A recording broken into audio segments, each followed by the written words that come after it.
Why you're going crazy? What happened to you, man? Why you're going tralala? Why you're going crazy for? Show mama, show mama. Why you going tralala, huh? Oh, you're really losing it now. Where's your going crazy there? Signs the burnt offering of the new moon and its grain offering and the continual burnt offering and its grain offering and their libations, according to their ordinance. Hey guys, Joe here. Instead of feeling sorry for myself, I decided to document my struggle with cancer in hopes of helping someone else. Join me in conquering this disease, and together we will build a brand new you. Remember, there is hope. It's not the end. Hey guys, Joe Rachel here. There is hope. It's not the end. So I look horrible. I got these two, actually, this is healed up. So I got a little emotionally worked up about a week ago. I have a friend that's also dealing with cancer, and his cancer came back. And then he disappeared sad for a little bit, few days, and then we were supposed to meet up. And when we didn't meet up, I got bummed out and I got sad for him.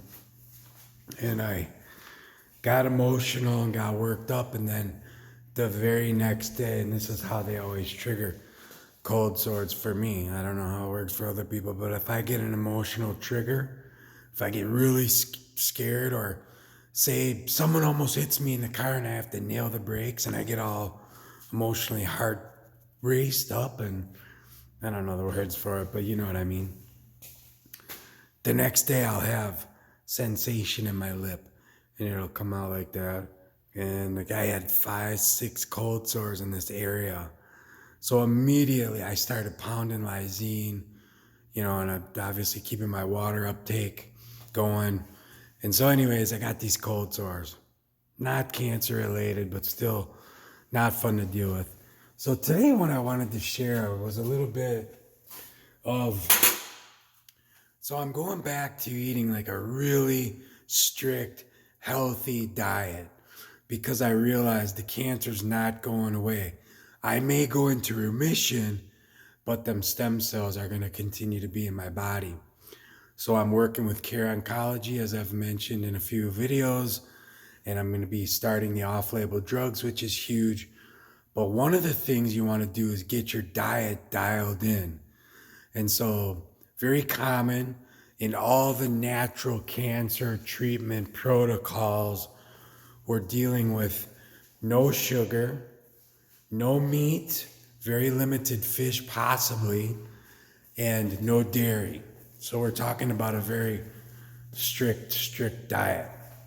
So you might say then, well, what the heck are you gonna eat? And there's my little toaster oven, just preheated. So I just had a sister share with me, and she had really an awesome pre-made up bunch of food that she brings with her. So I'm here in my shop, and I'm actually doing a little cooking here while I'm at work. And what I'm making is some roasted vegetables with olive oil, Dalston, and sea salt. Super yummy, man. Really easy to make. Very, very delicious. And then what she does is she puts that stuff, she'll make like a week's worth of vegetables and then stick them in a jar. And then she'll take those roasted vegetables, and you can do these a whole bunch of different ways.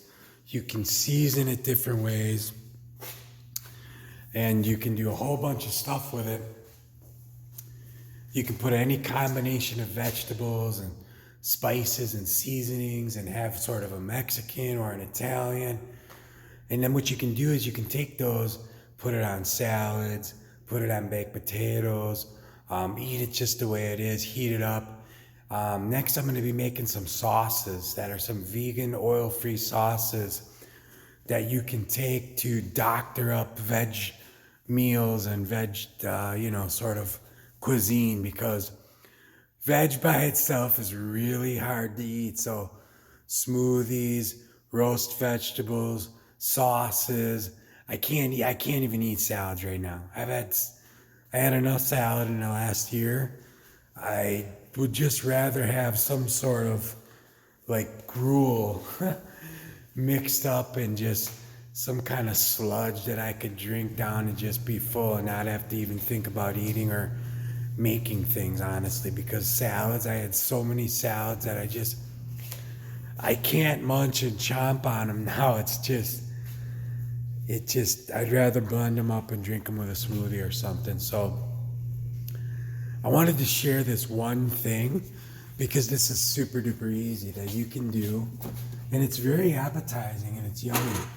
And all you need in your freezer is like, some roasted red potatoes, onions, zucchini.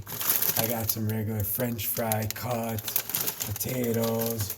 I got some different cauliflower that works out different colors. I got some butternut squash. And then I also got some sweet potato.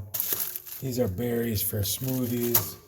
But I don't have a lot at my shop, obviously. I'm not doing a lot of cooking at my shop. And I also don't have a lot in my shop fridge. I got some sauces which are going to be obsoleted because I'm going to make some vegan, even more healthy sauces. And so while I'm working, I'm actually roasting up these vegetables. And they're tasty. They're easy to eat. They're really delicious just with the olive oil and the salt. And so you can make something like this and have an easy time. I know a lot of people don't believe in the diet, right? Because the doctors and the hospitals are not prescribing this sort of eating to patients, which is unfortunate. The doctors in the medical system don't have a single clue about nutrition.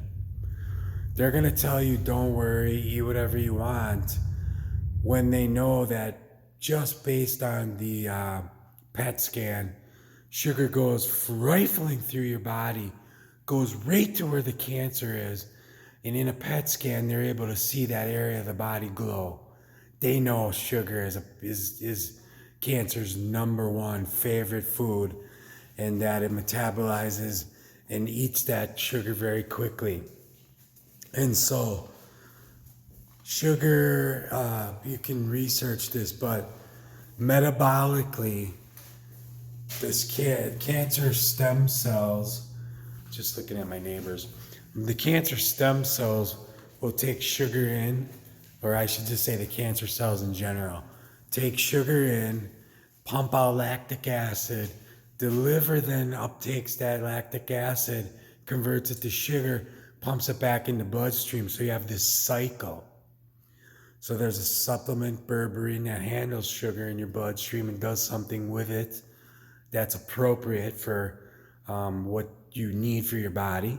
And then if you can, change your diet and stop eating really high in sugar foods is really what you want to watch out for.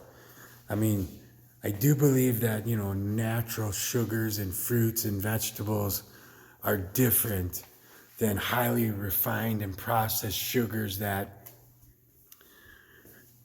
really are dangerous and bad for your health in many, many ways. Not just if you're eating cancer, but or if you're dealing with cancer, but diabetes and heart disease and skin issues. There's a whole slew. Sugar is an inflammatory. It does a whole bunch of bad stuff. It's very addicting. It's more addicting than cocaine. And really, you should really watch the things that you eat that cause sugar and this acid.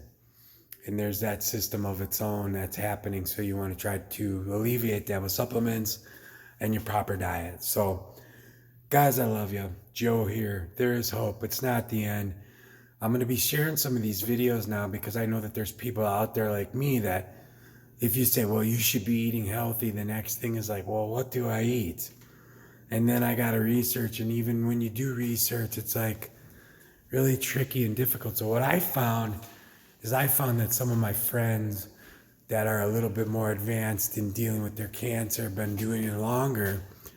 If I find out from them what's working for them, what they're eating, then I'll have a better time, a better chance of being more successful in with what I'm doing, with what I'm eating, and how I want to adjust my body and, metabolically. I wanted things to change internally so that dealing with my cancer is different and definitely, hopefully, better. So I highly recommend Jamie McClelland's book, How to Starve Cancer, where you can learn about Care Oncology.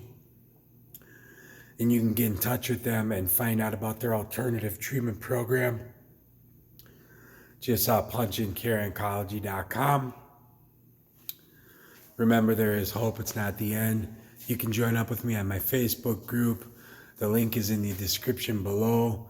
Also, you can take a peek at my website and connect with me, man. I'd like to know what you're going through, how you're feeling, what you're eating, how you're preparing it, and everything about your cancer and your journey. That's why I'm doing this, to share what I'm doing, to learn what you're doing, to learn and grow, to encourage others. Be blessed. Love you. There is hope. It's not the end. Take care.